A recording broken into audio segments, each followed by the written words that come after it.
Somerville County in north-central Texas, northeastern EAS County in north-central Texas, southern Parker County in north-central Texas, southeastern Palo Pinto County in north-central Texas, Hood County in north-central Texas, until 7:45 p.m. Central Daylight Time.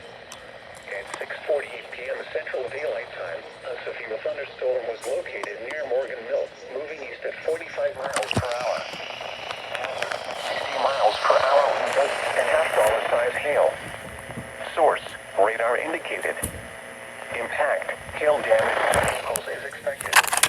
Expect wind damage to roofs, siding, and trees. This severe thunderstorm will be near Bluffdale around 6 p.m. Central Daylight Time.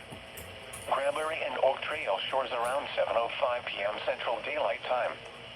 Other locations impacted by this severe thunderstorm include Stockton Bend, Patillo, Dennis, Annetta South, Mambrino, Toller, Lake Cranberry, Wapples, and Rainbow. This includes Interstate 20 between mile markers 380 and 387. For your protection, get inside a sturdy structure and stay away from windows.